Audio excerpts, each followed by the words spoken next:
بسم الله الرحمن الرحيم الحمد لله رب العالمين وصلى الله وسلم وبارك على سيدنا ومولانا محمد وعلى آله وصحبه وسلم اللهم علمنا ما ينفعنا وانفعنا بما علمتنا وزدنا من فضلك علما وتعليما إنك على كل شيء قدير أما بعد الحمد لله.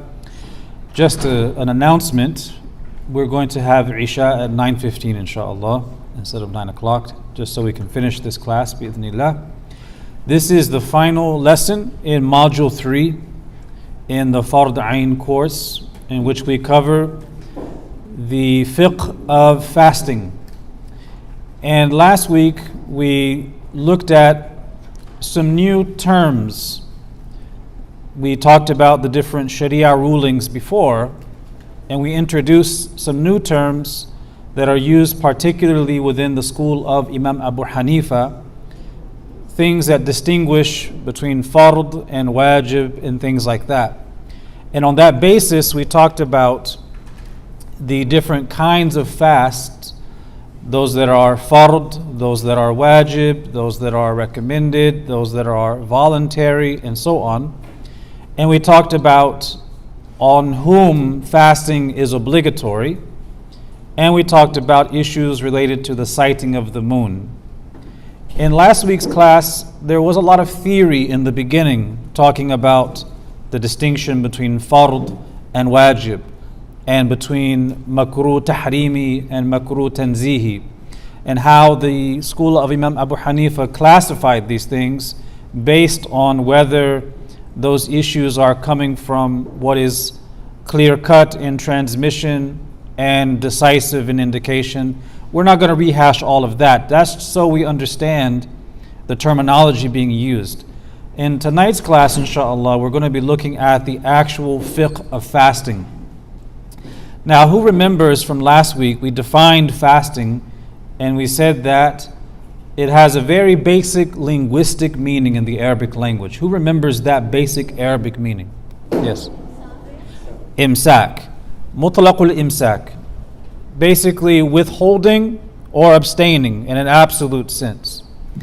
When we look at fasting, it's a very special act of worship, because if someone asks you while you're fasting, right? You say yes. Well, what do you do when you're fasting? What are you doing? It's an amal, it's an action. It's a pillar of Islam.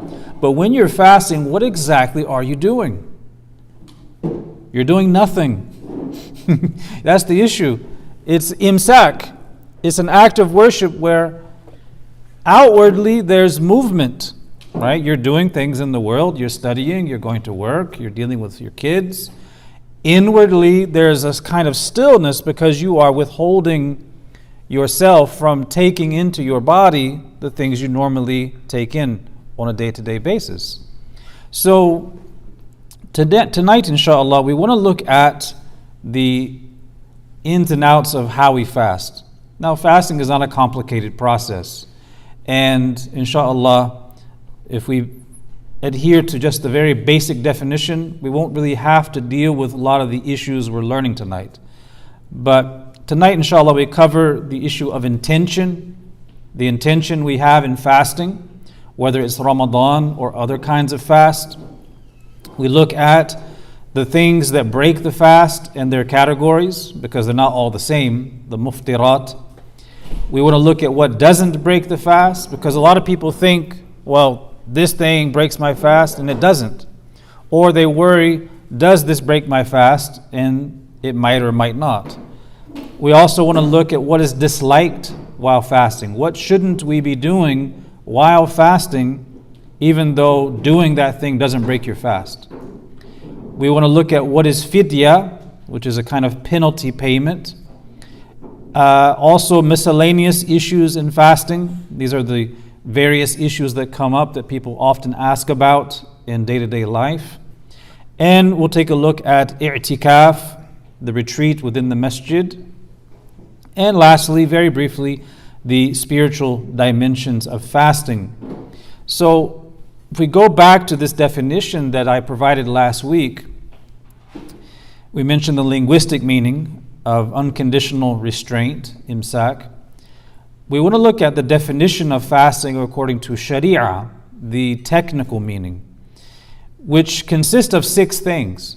If you hold fast to these 6 things and you understand this, well, we can make this the final slide for tonight and then we can have refreshments.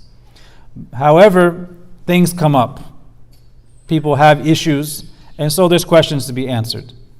This definition mentions 6 things. Number 1, refraining from entering anything into the body cavity, whether deliberately or accidentally, or engaging in intercourse, from true dawn to the time the sun sets, accompanied with the intention of fasting from individuals who are permitted to fast. This is the ta'rif. And the ta'rif, the definition, is very comprehensive. It includes everything that makes siyam, and it excludes what is not siyam. So we see 6 things here, and we'll look at them individually. We'll start first with the intention. Now we know that fasting is not eating and drinking and engaging in intercourse from the time of the Fajr until Maghrib with the intention to do so. That's the basic meaning of fasting. And if that's what you hold to and nothing else happens, then inshallah you're good. Your Ramadan will be accepted. But there are issues that come up. So let's start from the intention, because that's coming before the act of fasting, and we'll go through the different meanings within this definition. The intention is really important because, as you all know, the Prophet ﷺ says, إِنَّمَا الْأَعْمَالُ بِالنِّيَّاتِ وَإِنَّمَا لِكُلِّ امْرِئٍ مَا نَوَى. Actions are governed by their intentions, and a person will only have what they intended. If you wake up in the morning, what's the first meal of the day? What's it called? Breakfast. Why do we call it breakfast? Because you're breaking your fast. Were you breaking siyam this morning? For those of you who weren't fasting, you had breakfast. You were breaking your fast. But it wasn't a fast according to the Shar'i meaning. It was a linguistic fast, which was imsak. You just didn't have food. You didn't have anything to drink. You woke up, and maybe you're into intermittent fasting, so you exercise and then you eat at 10 in the morning. But that wasn't a legal Shar'i fast. Why? Because it lacked something. It lacked intention. Right? And also, if you made that intention and broke it at breakfast, you'd have a problem there. You need to make that up. But the point I'm making is the niyyah is what separates mundane, ordinary activities from acts of worship. So you have to have the niyyah. A lot of people get confused about the niyyah and what it entails, and it's not something you should really worry so much about, because everyone forms a niyyah, and they don't even need to say it out loud. They form the niyyah because they have an intention. When you get up in the morning for Fajr and you go into your bathroom area and you start making wudu, if someone was to stop you and say, "What are you doing?" you would say, "I'm making wudu." And if they asked you, "What for?" you would say, "For salat." It's very obvious, because you're only getting up to make wudu because you have an intention to pray. And that's a condition of salat, to have wudu. So the intention is really just this determination to do something. You've decided in your mind, in your heart, I am going to do this thing. Right? That's a niyyah. You don't have to say the niyyah. You could, but you don't have to say it because you know exactly what you're doing. Let's say you get up at 3:45 or 4 in the morning and you're cooking eggs and you're eating, and someone comes downstairs and says, "Well, what are you doing?" You say, "I'm eating suhoor." Well, why are you eating suhoor? Because I intend to fast. So you already had the niyyah there, and your external action simply demonstrated that was your prior niyyah. Your intention was already there. So it's just the determination in the heart. You don't have to verbalize it. So the purpose of the niyyah is to distinguish what you're doing from ordinary actions. So maybe you like to get up at 3:45 in the morning on every day of the week, and you like to You're that kind of person. Well, what distinguishes suhoor from eating that early in the morning? It's the niyyah, because you intend to fast.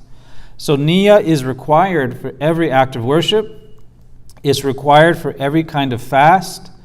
And the purpose is to distinguish that act from other mundane things.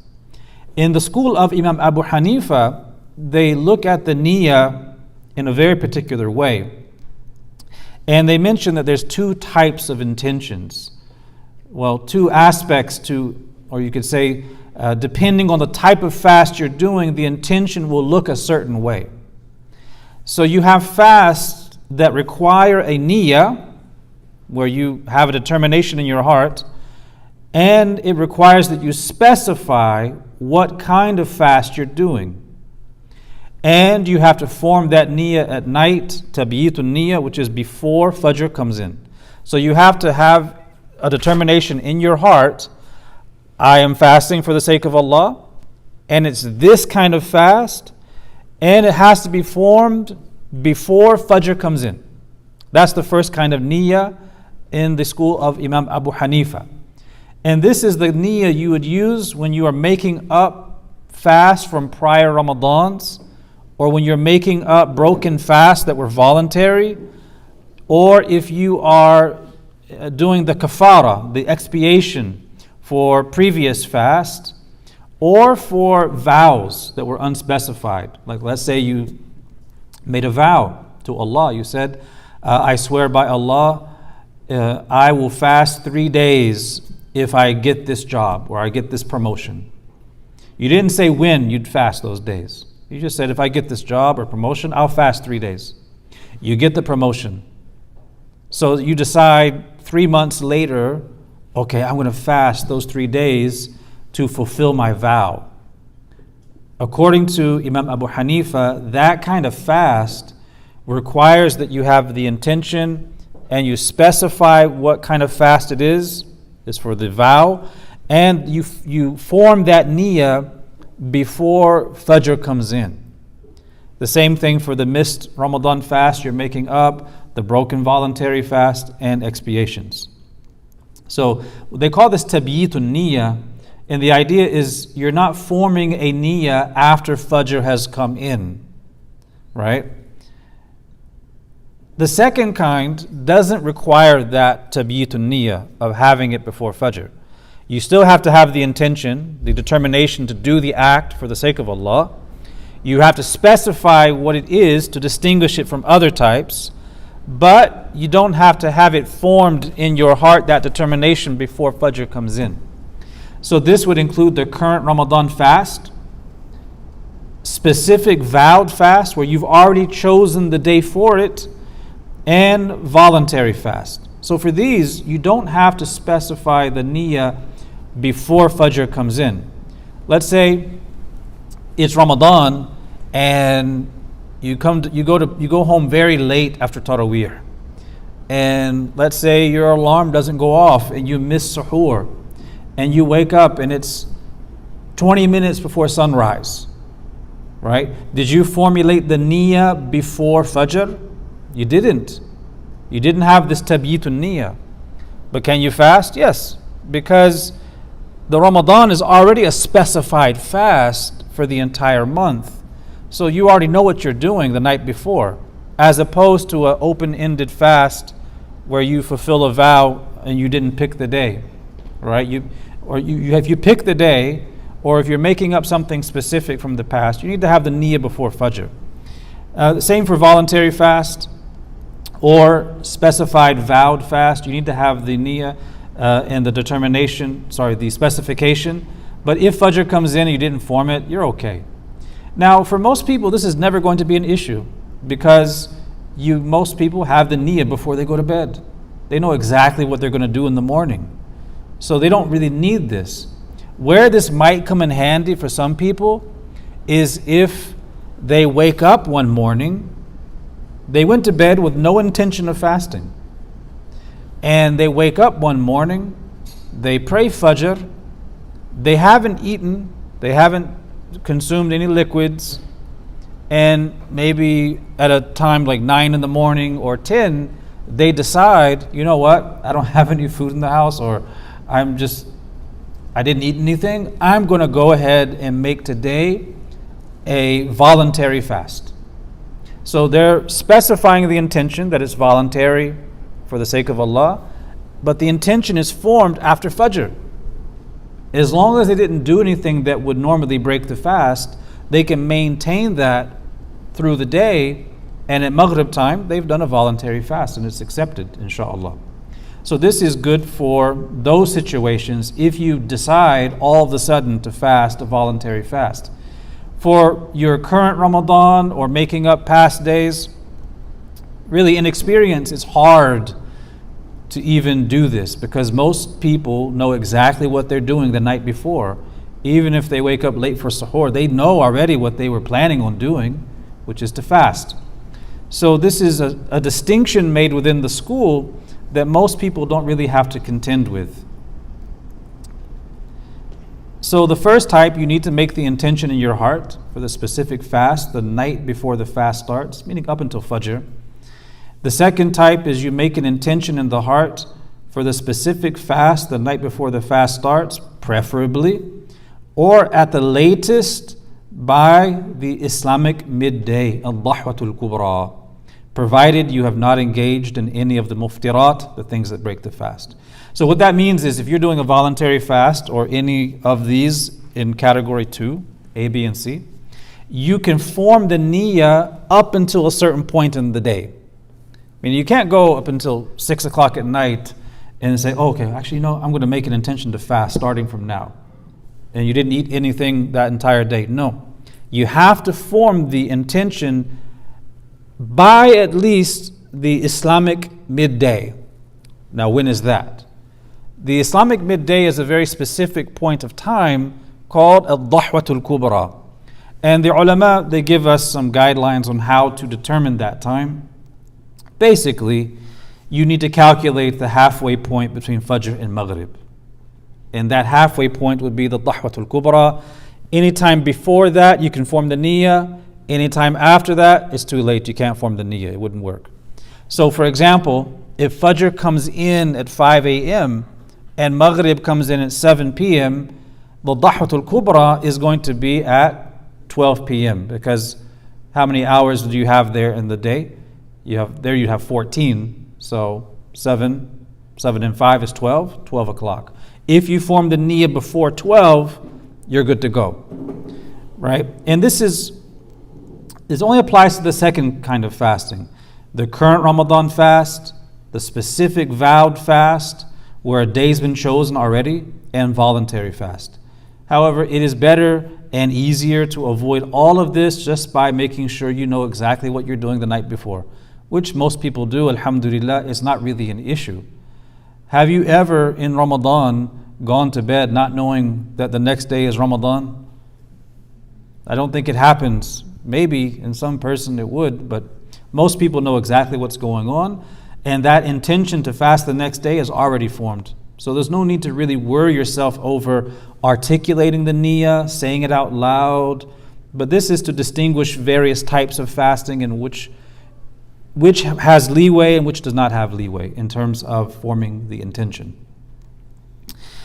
So we come now to the things that break the fast. Because if fasting is imsak, if it's just withholding from food and drink and intercourse from sunrise to sunset, right? Then we need to know, well, what are those things that would break that state of fasting? And these are called the muftirat. Now, there's different kinds of muftirat, and there's different rulings attached to them, because not everything that breaks the fast takes the same ruling. Some have stronger consequences than others. It all depends on what it is and the state of the person when it happens.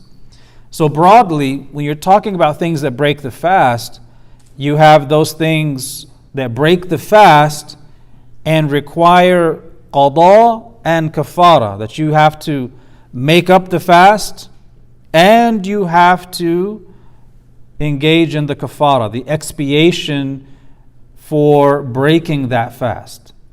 So every broken fast that is requiring makeup and expiation is involving making up the day and a penalty of some sort.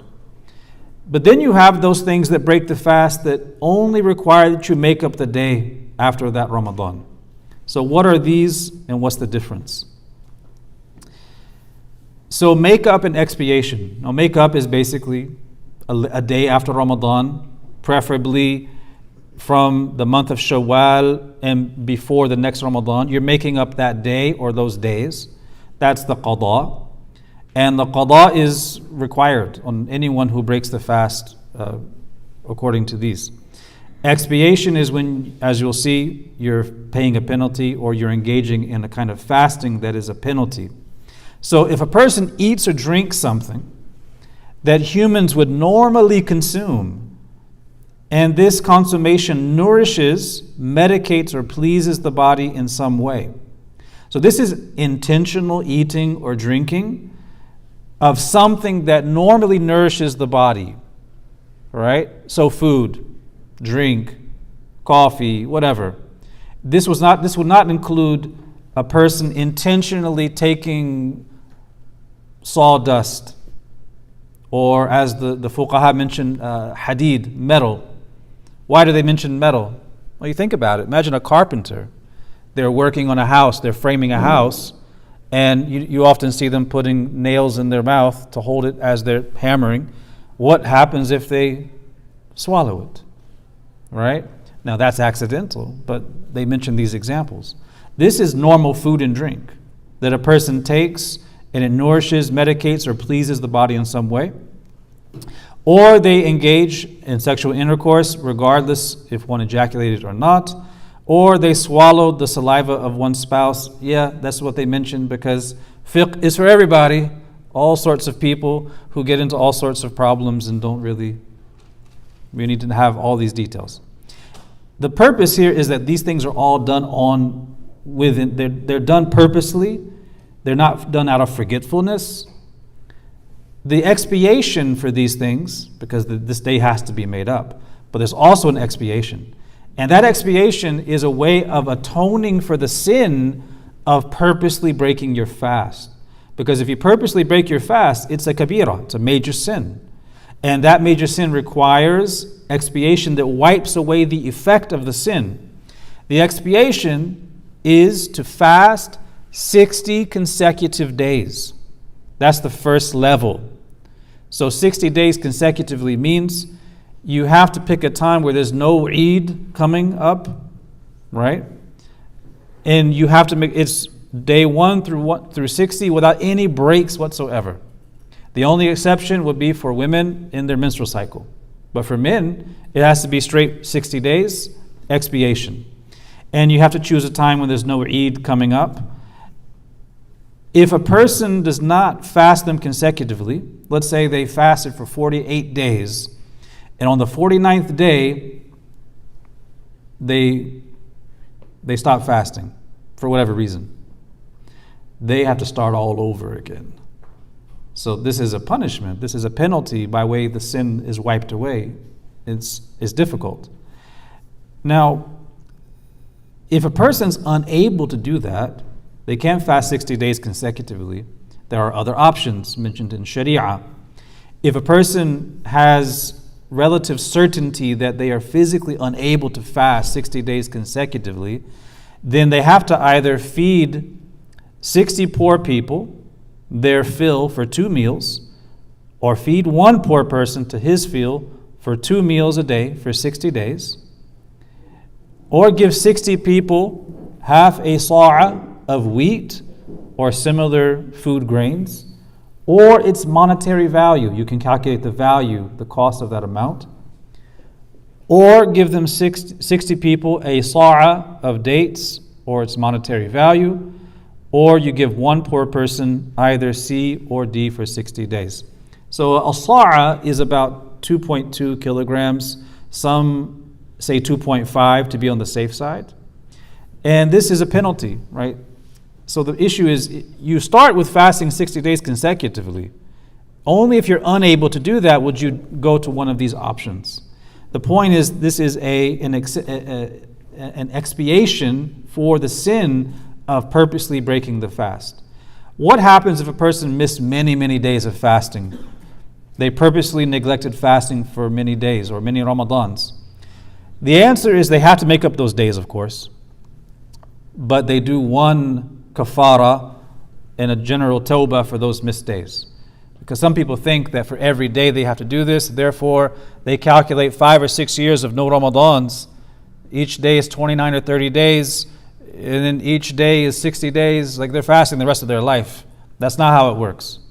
You just do the kafara, or you do the qada, and you do the expiation in this manner. Now, inshallah, this won't happen to anyone, but we have to know how these things work in the event that it does happen, or we know someone in our family or circle to whom this has happened. Now, because fiqh is not just for pious religious people, it's also for people who sin, who err, who don't do the right thing. They also need to know how do they fix their errors from the past. So these are that's the kind of fasting that requires makeup and expiation. So the expiation is what we just described. But then you have things that break the fast, which require only that you make up the day, and doesn't require this kind of kafara. And this includes lots of different things that we've all been exposed to or we hear about. I have lots of lists here, and it's not fard ayn knowledge to memorize these lists. You just need to know the basics of what breaks the fast and what doesn't, and figure out what to do if something happens accidentally versus on purpose. So if a person was to swallow something like rice, flour, a mouthful of salt or toothpaste, and it's not done out of forgetfulness, it's done accidentally. There's a big difference between forgetting and doing something accidentally, right? This is done, the person is aware that it's happened. They're not forgetting that they're fasting, right? So they accidentally swallow water during wudu or a shower.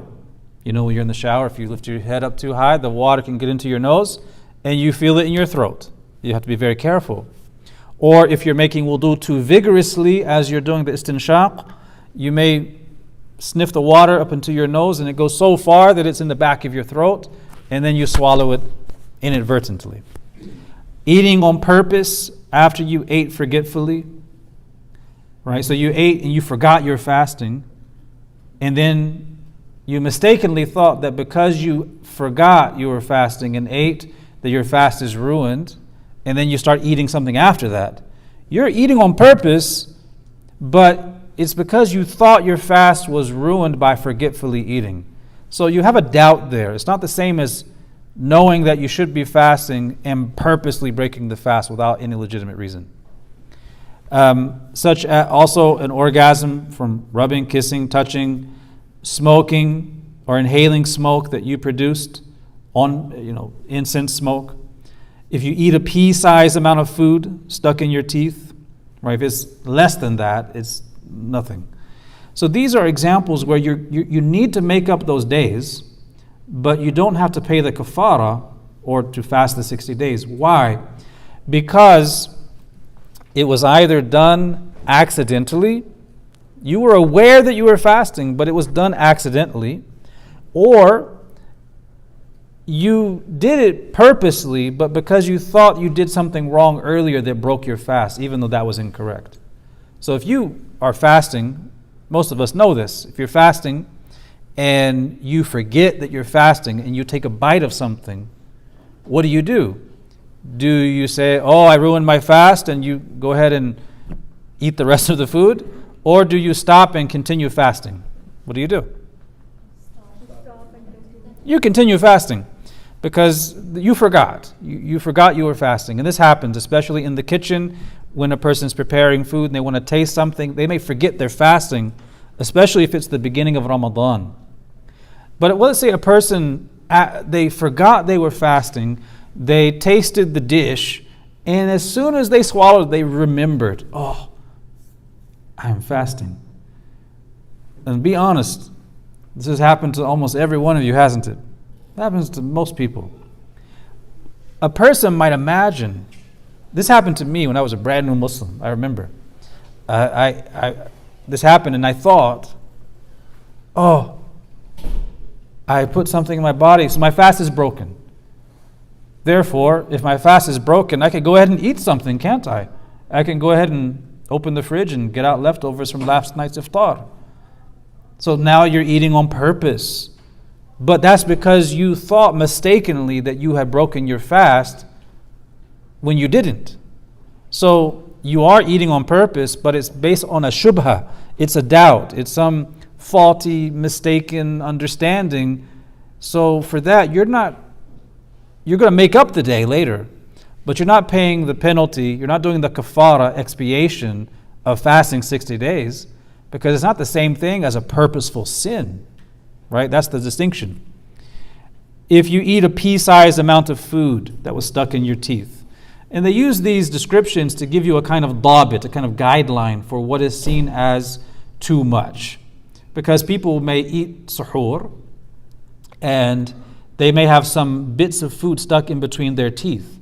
Well, what happens if they're fasting, and an hour later, as they're talking, they realize a piece of food or whatever became dislodged from their teeth and they swallowed it? The ulama say that if that was a small amount, less than the size of a chickpea, right, then it's nothing. It's so minuscule. But if it's the size of a chickpea or larger, that is a sufficient amount that you should notice very easily and be able to get rid of. Right? Less than that is hard to avoid. More than that is easy to avoid. But let's say you swallowed it because it was stuck there and you just got rid of it.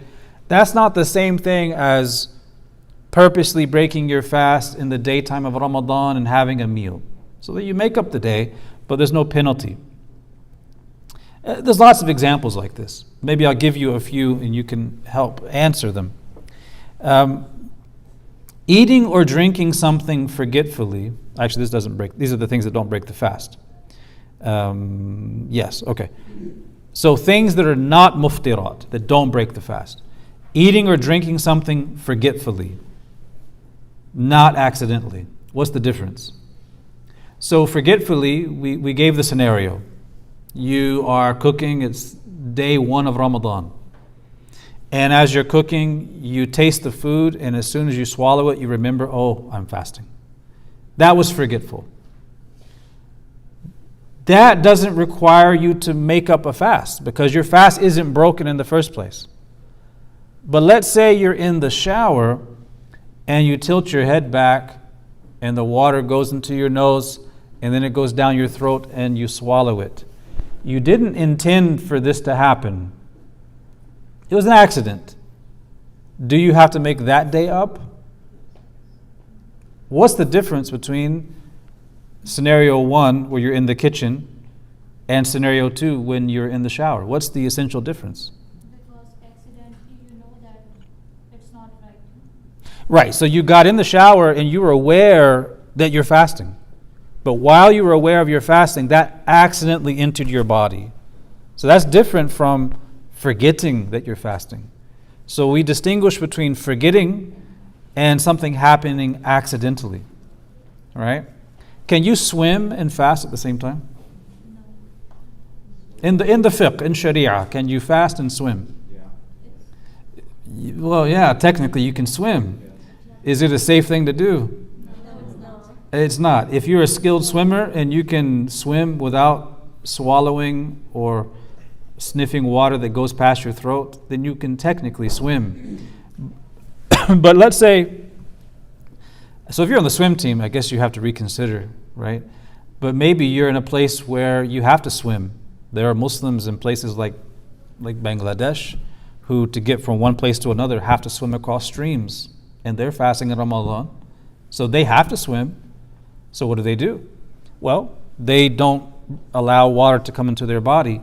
But let's say, I don't know how that might happen, but let's say that you have waves and it splashes and they accidentally inhale the water and it goes into their body and they feel it. They didn't intend that. That's an accident. What do? Do they continue fasting or do they break their fast? Yeah, you keep fasting. But did that break their fast? Yes, it was accidental. So it wasn't done on purpose, but it did break the fast because they had a substance, this water, that went through a recognized body cavity, whether it's the nose or the mouth. And so they do make up that day, but they're not sinful for it. Now, the things that don't break the fast that are listed here are just to give you some ideas. Eating what is between the teeth, if it's less than the size of a chickpea. You know, what's so special about a chickpea, right? The idea is when you're talking about things small and large, the scholars want to give you a guideline, a dabit, a kind of rule of thumb, so that you can apply it to things in your life.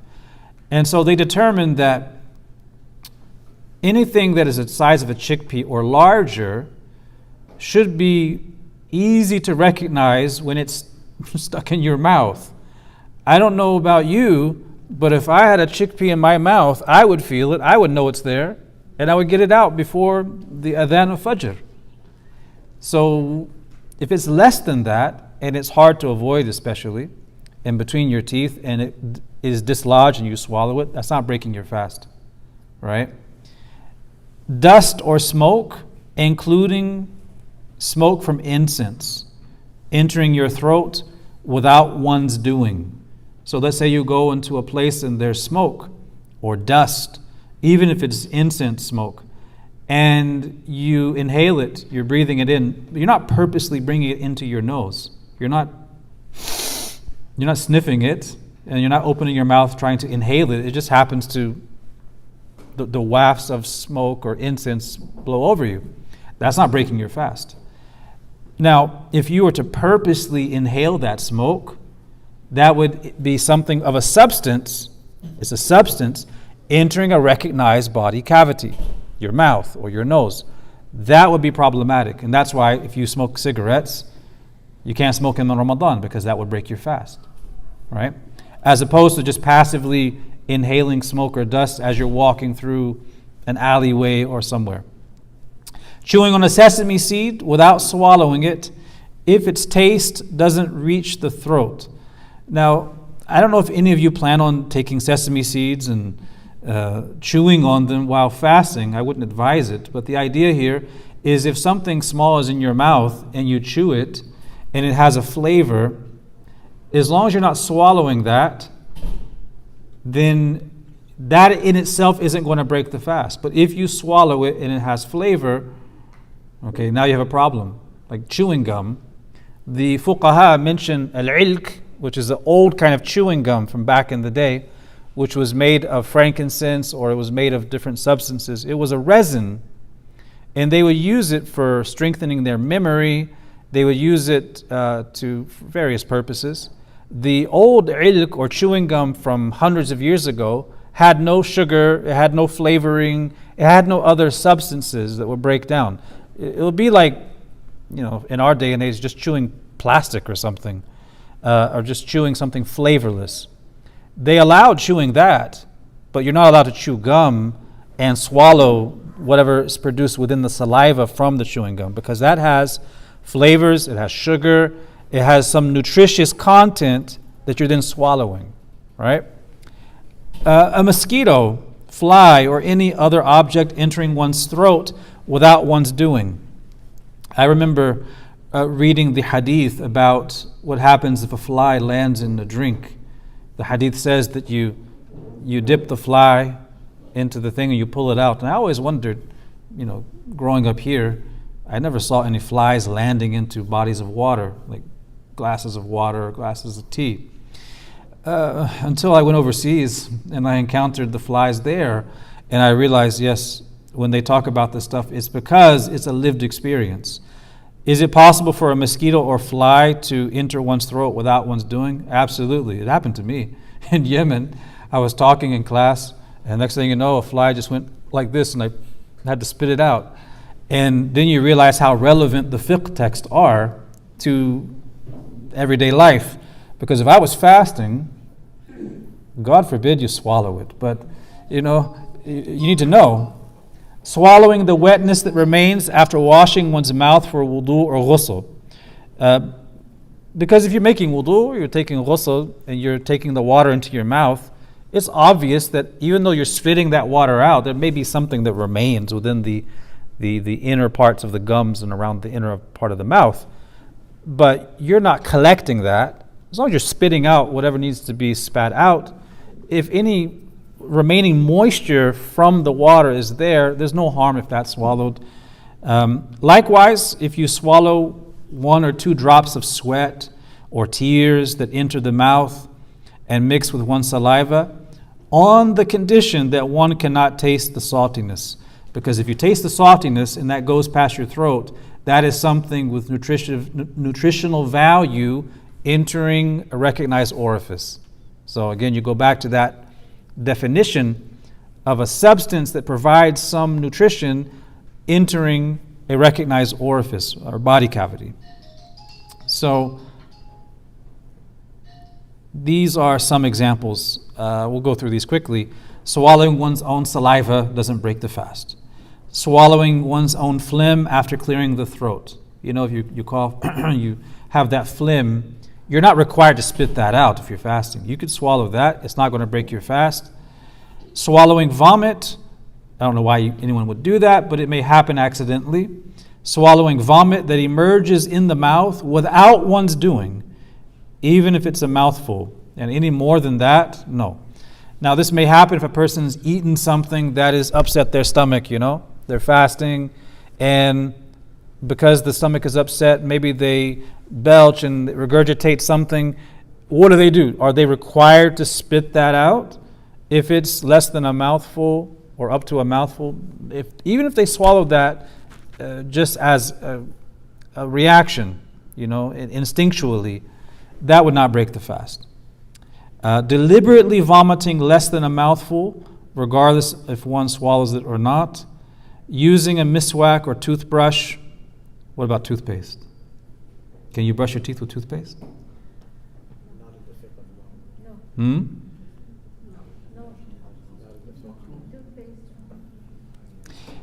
You know, technically, you could use toothpaste if you don't swallow it, but it's very hard to avoid that because it has flavor.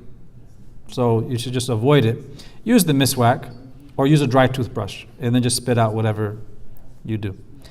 Wetting one's lips with saliva while speaking and swallowing that.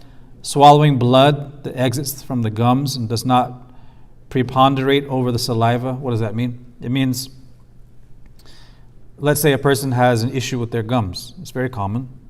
And maybe they use the miswak or in any situation, they have a gum issue and they start to bleed.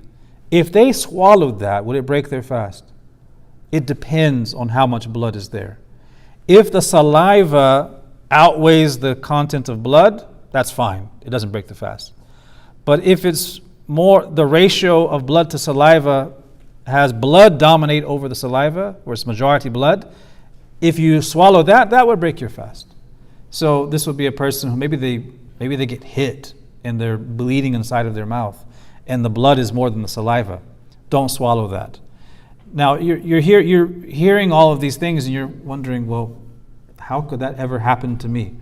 But you may be like me, sitting there somewhere in the desert when a fly flies into your mouth. You never know. So we cover these scenarios. And lastly, backbiting does not break the fast. Now, there's some people who think it does. It does spoil the reward of fasting, but it doesn't break the fast itself, requiring one to make it up. Now, there's so many other things, right?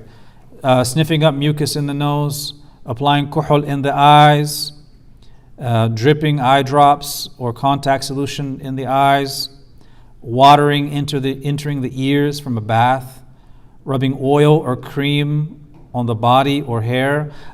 Let's look at that one for a second, because when you understand how the rules work, you can answer these questions without even knowing like specifics. Okay, let's say you have coconut oil. Does your skin absorb coconut oil? Does your skin absorb oils in general? Yes. The skin is one of the largest organ. You apply anything and the skin will absorb it. So what is the difference between drinking water, or let's say drinking coconut oil that you've warmed up, that you've swallowed, and putting it on your skin, which your body then absorbs? What's the essential difference between the two? Both of them into your body. Why does one break your fast and the other doesn't? Very good. In order for it to break your fast, it has to enter a manfadh mu'tabar, what they call a recognized bodily cavity, right? And you have two main ones, the mouth and the nose. And you have the ears too, if done purposely, and even in the private areas, if done purposely. There's details about that. But if you, let's say you apply ointment to a wound, or like coconut oil to your skin, is that going to break your fast? No, even if your body absorbs it, because it is not coming into your body through a recognized bodily cavity. So let's say a person has a wound in their stomach and they apply some medicine that reaches into the stomach itself. Would that break the fast? It would, because that's entering into the bodily cavity, not through a recognized orifice, but it reaches the jawf, the inner parts of the stomach. And I would argue that if you have to apply a medicine that's going right into your stomach from a very large wound, you shouldn't be fasting, you should be in the hospital. So it's unlikely to ever happen.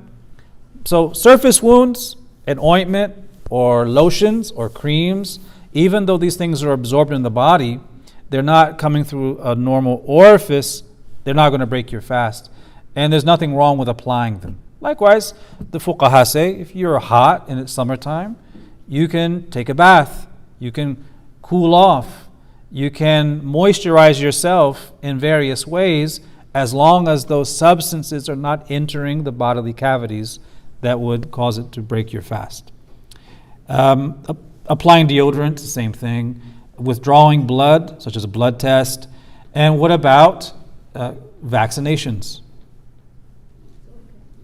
Would those break your fast? What about insulin?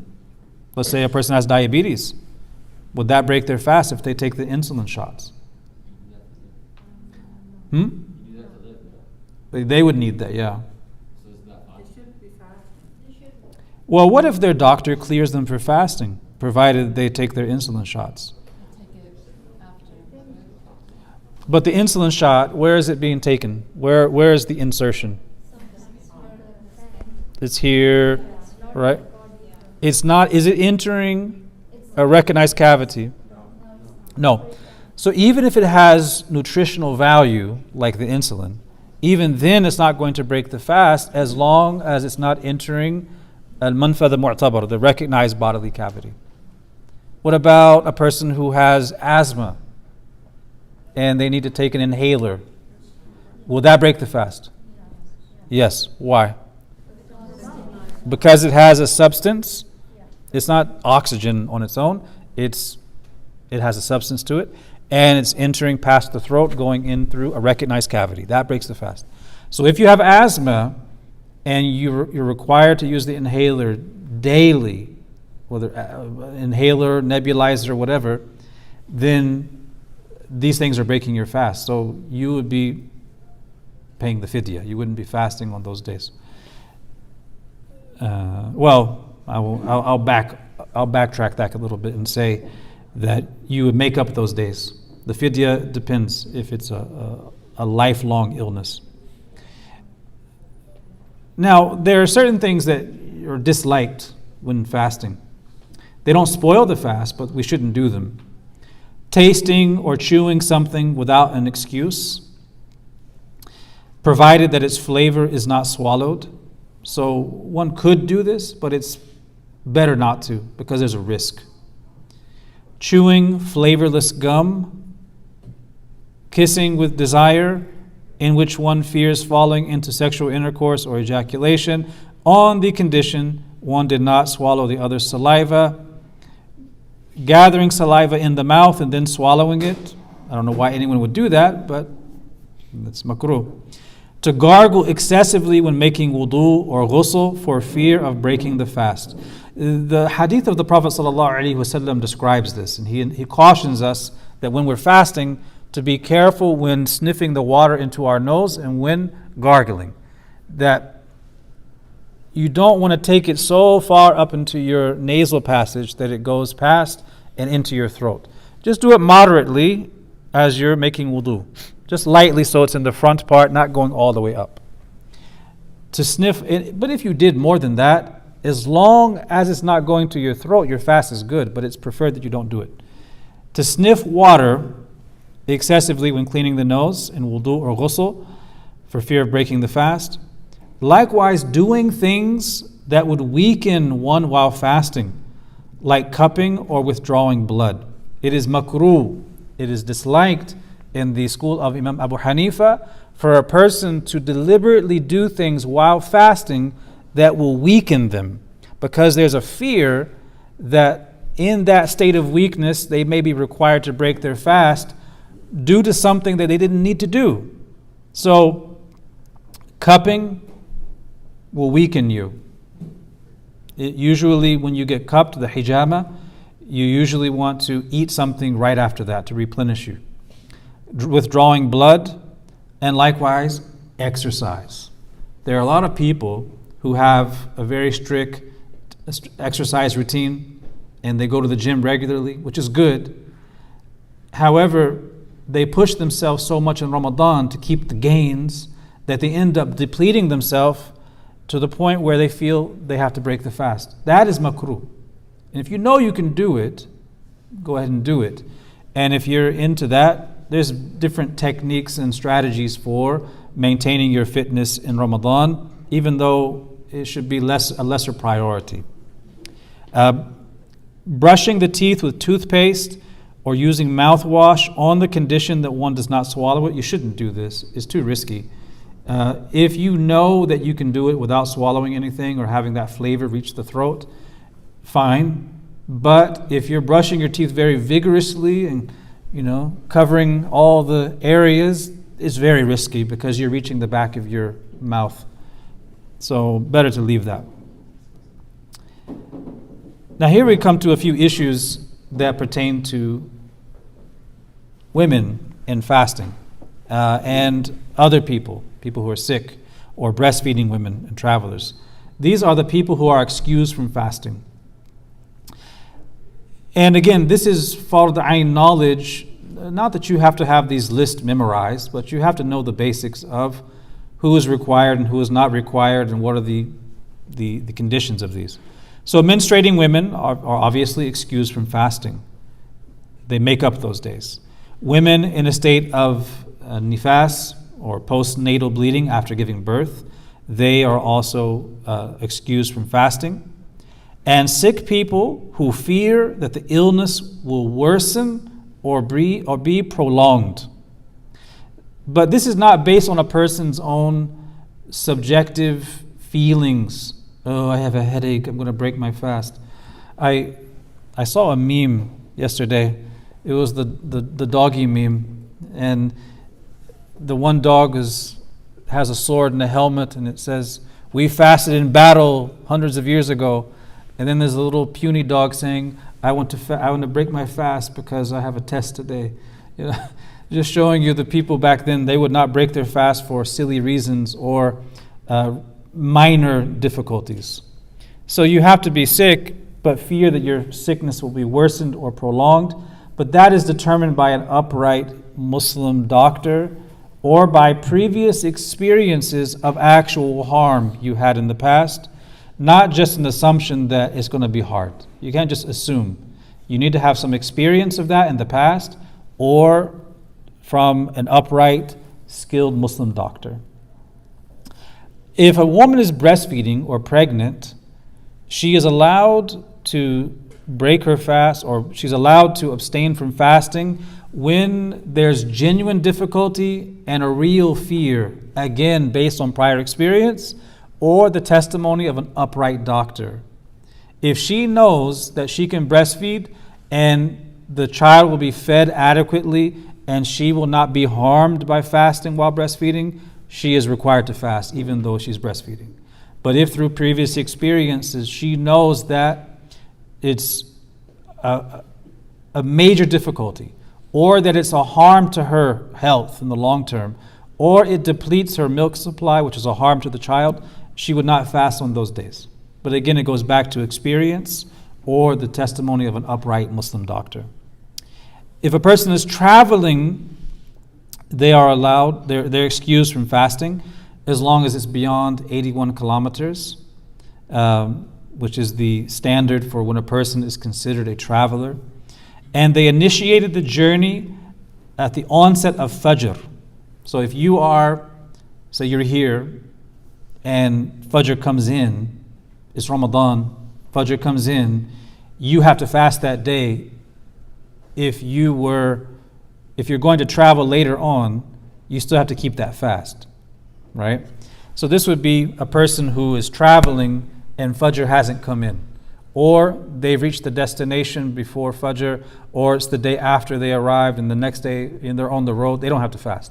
But if you have a road trip to take and you wake up, you take your suhoor and you're fasting because you're resident, and then at 10 o'clock in the morning you board your flight, even though you're a traveler, you still have to keep that fast because you opened it while you were resident, right? So let's go now to the Fidya. The Fidya in the Hanafi school is different from the others.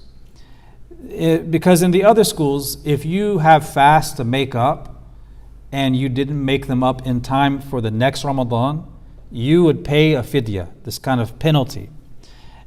But in the school of Imam Abu Hanifa, it works a little differently. This is a special kind of sadaqah that you give to poor people, where you pay for each day of missed fast in Ramadan. So you're paying the 2.2 kilograms of wheat, which is the sa'a. And in the school of Imam Abu Hanifa, this is only paid by a person who cannot fast at all, meaning they can't fast in Ramadan.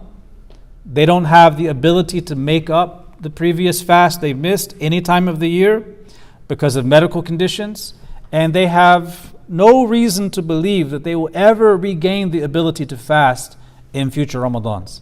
This is a person who has a very serious chronic condition, or due to their age and condition, they receive the advice of their Muslim physician that you cannot fast because it will worsen your pre-existing conditions. That person is not going to be able to make up the fast because they don't expect to get better from the chronic condition. That's the only kind of person who's going to pay Fidya. Other people, they're not paying the Fidya. They're making up the days. And let's say they have 5 days of the past Ramadan to make up, and the next Ramadan rolls around and they didn't make up those days. What do? Well, they still have to make them up after that Ramadan. There's nothing else for them to do but to make them up. In the other madhahib, in that scenario, you still have to make them up and you have to pay Fidya, right? And this happens a lot with mothers.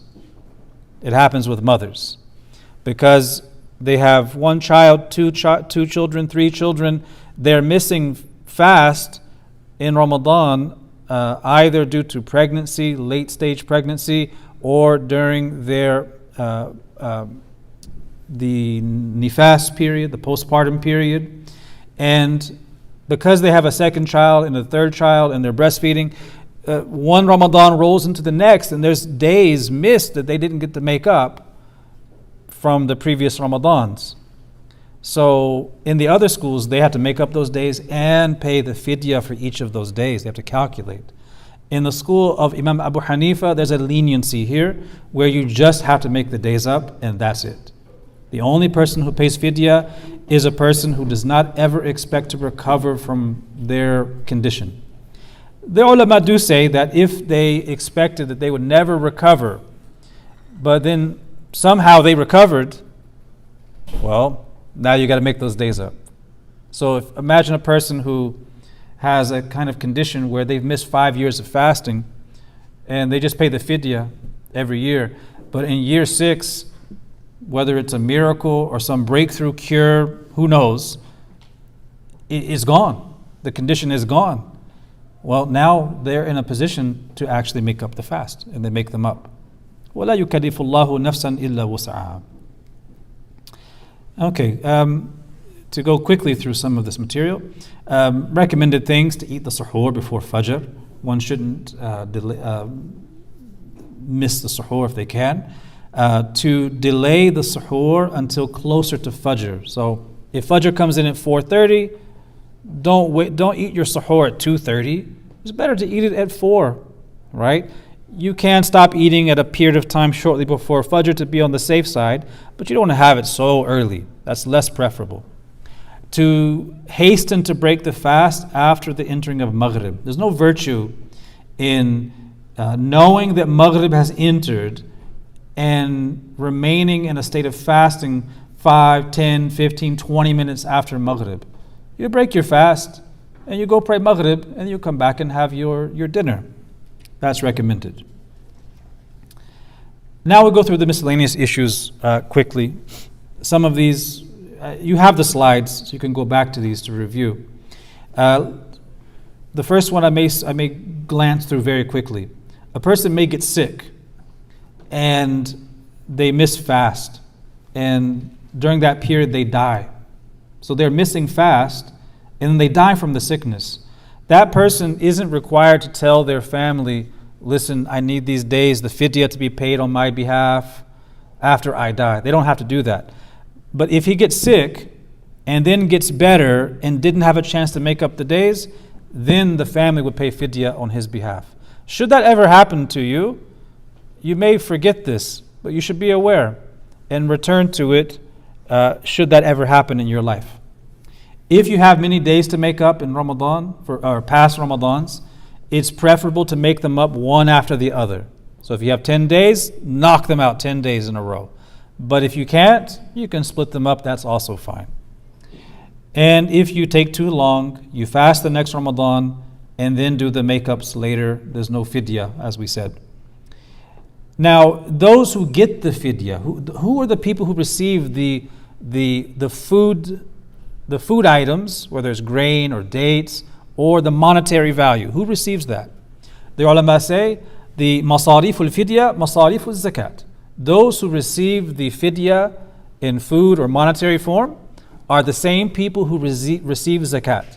So it's not just anybody, not some random Muslim you don't know. You need to verify this person is among the fuqara, the masakin, or the other categories of those who can receive zakat. And it can be given to one person or many, that's fine.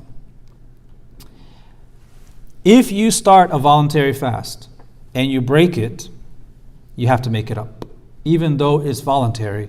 By starting the voluntary fast, you've made it incumbent on you to finish it. And if you broke it, you would have to make it up. So in origin, it's recommended, but making it up is wajib. When might that happen? Well, let's say you have a voluntary fast. You decide, okay, well, this Sunday I'm going to fast. And then relatives come over unexpectedly. And you have to cook for them and you get some food. It would be rude, perhaps, for you to keep the fast. They may be offended. You can break the fast in that situation to entertain guests. You just need to make the day up. If a child reaches puberty or someone takes shahada in the daytime, they stop eating, but they don't have to make up that day. If someone is unconscious in the daytime, they don't make up that day, but they make up subsequent days they remain unconscious. These scenarios are unlikely to happen in our lives, but they do happen.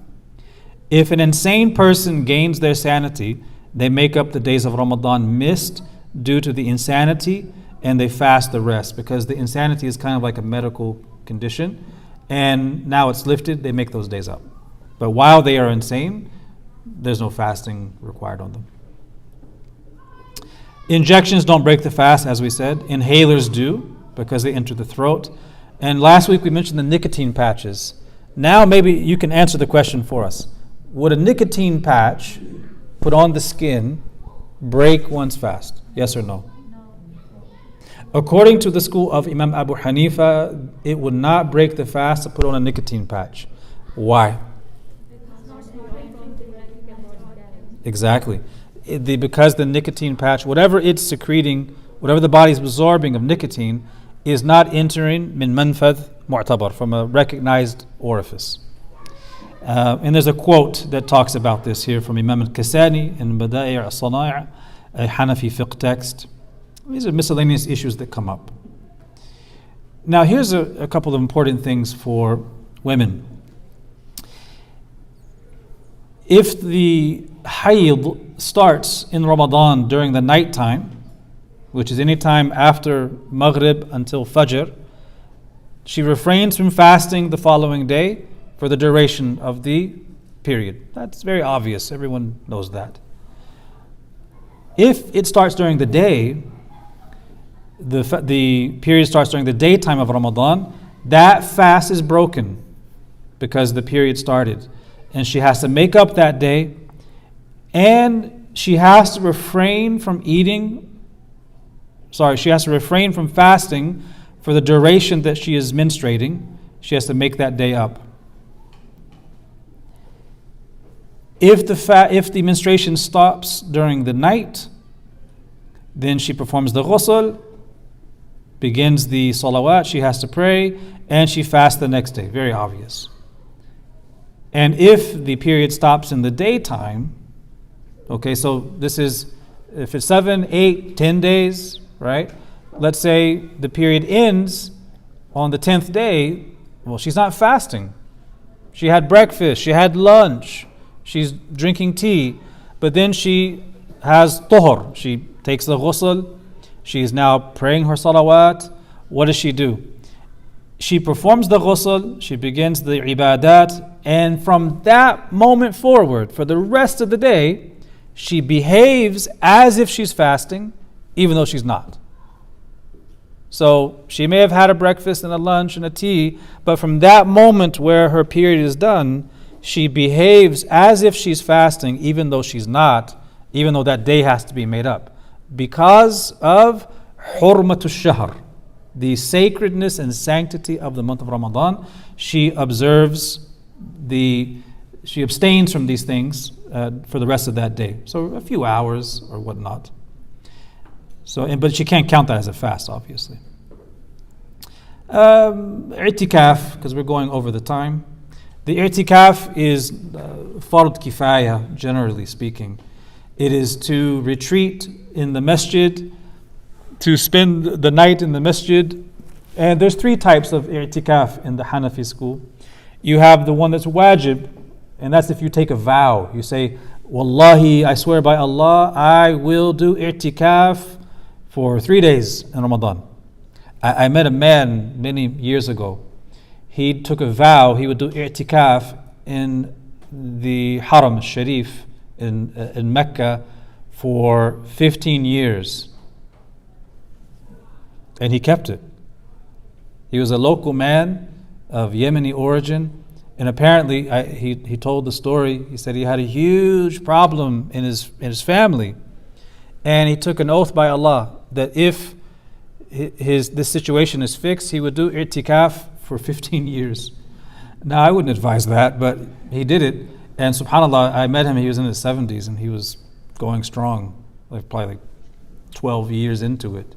It was amazing, but that's mandatory. You have the i'tikaf, which is an emphasized communal sunnah, meaning it's a sunnah upon the community. I think I said fard kifaya. I don't mean fard kifaya as an obligation, but as like a sunnah kifaiya, a collective sunnah that the community, at least a sufficient number, should do in the community. And that's particularly in the last 10 nights of Ramadan. And then you have recommended i'tikaf, which is any other time. In the Hanafi school, if you vow to do i'tikaf, it has to be in conjunction with fasting. And you can't leave the i'tikaf area except for a legitimate need, such as using the bathroom, an emergency, and so on. And it's only valid in the masjid. You can't do i'tikaf in your house as a man. As a woman, you can do i'tikaf in your house, but not as a man. It has to be in the masjid. And lastly, it is permissible to eat and drink in the masjid during itikaf. We have hadith to that effect. These are just basic points of itikaf that we should know. And it is a communal sunnah. So you should have people doing it in the community as an emphasized sunnah every Ramadan in the last 10 nights. Now we come to the final part, and this is actually worth an entire class. The spiritual dimensions of fasting. A person may cross all their T's and dot all their I's in the fiqh of fasting by refraining from having anything enter their recognized orifices from the time of Fajr until the time of Maghrib with an intention from those permitted to fast. They fulfill all of the conditions for a valid fast in the Sharia outwardly. But inwardly, there's other aspects that may or may not be there. And these are the spiritual dimensions that we want to adhere to as best as we can for a more complete fast. And that's fasting with the eyes from the haram, fasting with the ears from the haram and the idle things, fasting with the tongue from gossip and backbiting and uselessness, and fasting with one's heart from distractions. If a person was to engage with their eyes, ears, tongue, or heart in things that are blameworthy, is their fast still valid in Sharia? Yes, because they didn't eat anything, but it diminishes the reward. So you have what we've just described in all of these slides is really the bare minimum of an accepted fast in the fiqh. Because the fiqh is concerned with the outward, but the inward is what's going on inside your heart. Fasting with the eyes, the ears, the tongue, the heart. And these levels really bring the fast to something that is alchemical in a sense, and that it transforms and changes you. If you just adhere to the fiqh without thinking of these matters or working with them, you may have an accepted fast while you're engaging in gossip, while you're looking at things and listening to things that are blameworthy. Because the idea of fasting is imsak, holding back, restraint. So you're blocking the senses, not just of taste, but also of sight and hearing. So if you have, bad habits, things that come into your ears or eyes that shouldn't, Ramadan is definitely the time to make a plan to get rid of those during the month. So you're fasting not just with your stomach and your mouth, your orifices, but also your other senses. If you do that, you'll find, number one, it's challenging, but number two, if you do it, it enhances the fast because you're already more spiritually sensitive. So it's Imam Ghazali, and I'll leave you with this. He gives the example of this. He says it's like, imagine you have a pond. I'll take a modern twist on Imam Ghazali's analogy. Imagine you have a pond located next to a factory, and the factory produces toxic waste substances and all this sludge, and the sludge streams down into this pond. There's no fish in the pond. They're all dead. You can't swim in it. You can't drink the water. And you want to make it a pure pond. What do? Well, it has all this toxic sludge. If you go into the pond and you get your shovel and you start shoveling it out, okay, good and well. You need to get it out. But there's a problem here. What's the problem? The stream bringing the sludge in from the factory is still there. So as much as you dig out, there's more coming in. So if you want to get the sludge out, what do you need to do first? You need to stop the stream. Block that stream coming from the factory. Once you block the stream, you can then dig out all the sludge.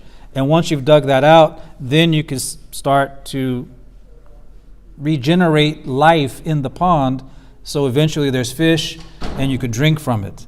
So the pond is like the heart. And the stream of toxic waste would be the stream coming through the senses. So you have a stream through the eyes going into the heart.